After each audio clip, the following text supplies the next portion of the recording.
Now, some of you might like to imagine that when you finally go no contact and you step away from the toxic relationship and you get away from the narcissistic abuse, that suddenly you're going to be stepping into your glory light, ready to conquer the world. But in reality, it really feels like you are slipping into a coma, that you've been buried and you're unrecognizable and you're unable to move. And I'm here to let you know that this is actually an okay spot to be in. We're going to talk about what this phase means when you first get out of narcissistic abuse and how you can understand why you're not quite going anywhere just yet. My name is Kevin, and this is The Royal We.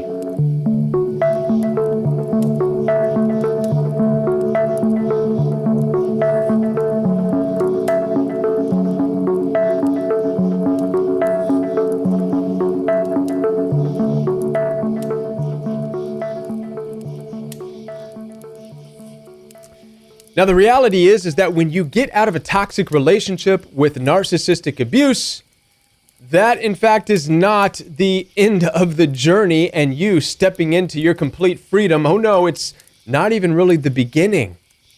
You see, in reality, you are actually slipping into this place of kind of like a coma, into being buried as you process and as you heal. But I want to look at some ancient literature that's going to parallel your situation, and it's one of the most famous stories ever told, and that is the Crucifixion of Jesus.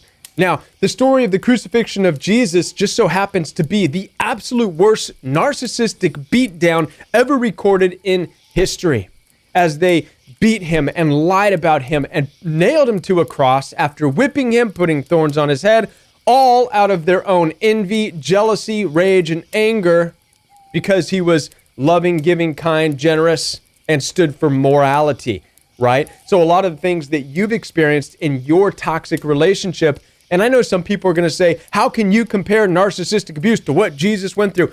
Easily. It's from the same heart of narcissistic humanity.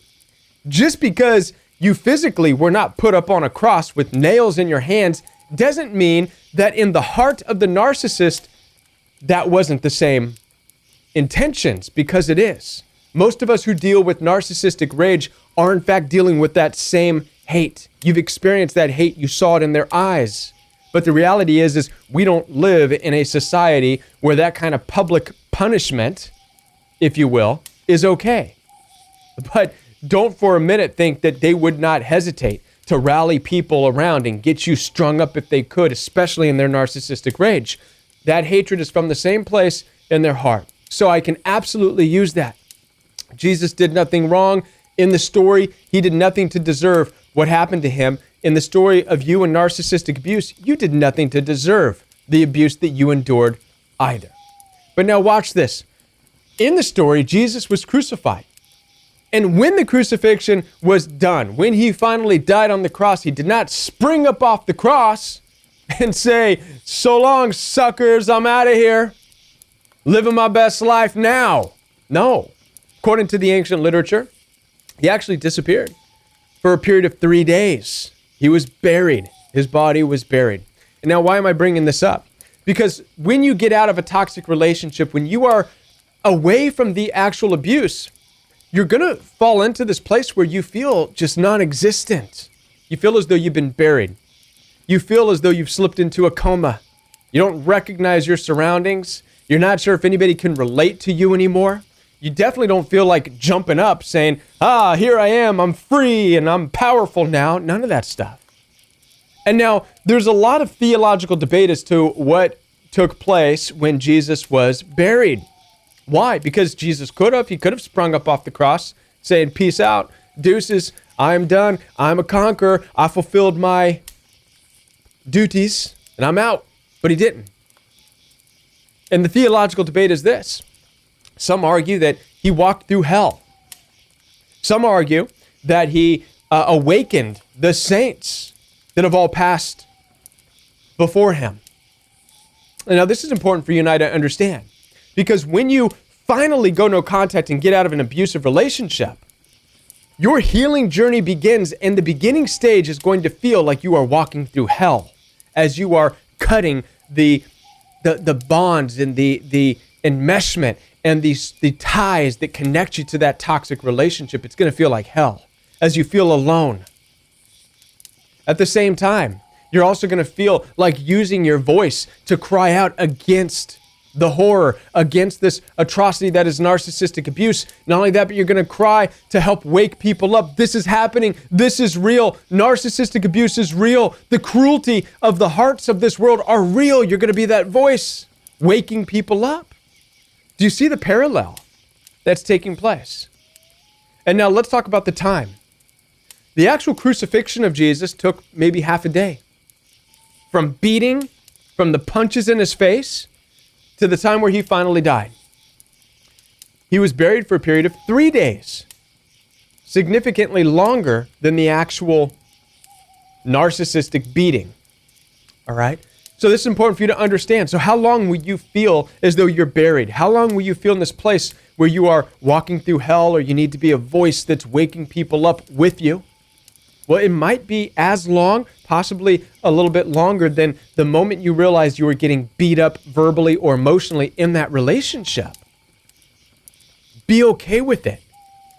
There's a reason why you're in this place where you're laying low, where you're feeling buried. There's something to do there. Whether you're walking through the hell of healing or you're waking people up with you, there's something to do there. But now watch this. The best part is that, again, after 3 days, according to the ancient literature, Jesus revealed himself once again. He was resurrected on the third day. He was resurrected and said, "It's me. Here I am." After he accomplished what he needed to for those 3 days, which again is under theological debate. So what about you? What about me? Right? After we go through our period of walking through that hell for 3 days, or using our voices to cry out and to awaken others, that's what we're doing for those days coming out of narcissistic abuse before we resurrect into the people that we are called to be once again. Here I am, I made it. Oh, it's me. It's me. I've accomplished this thing. You are going to accomplish this thing. So don't feel bad if you are not feeling like you are completely 100% free and your life looks radical and amazing and you're powerful and all this stuff. There's a reason why you feel buried. There's a reason why you are in this place where it's painful and yet you feel like crying out.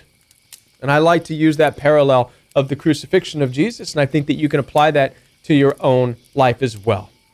Listen, I want to be a part of your healing journey and help you to understand these concepts even more. Down below, you'll find access to one-on-one appointments with me, telephone call, FaceTime, or WhatsApp. You could also have a text message consultation with me if you would like that. Also, down below, you'll find access to Royal We live chat every Monday night. Fellowship is every Saturday morning, and you can follow me on Instagram at Join the Royal We. And I'll be back with more videos for you right here on the Royal We.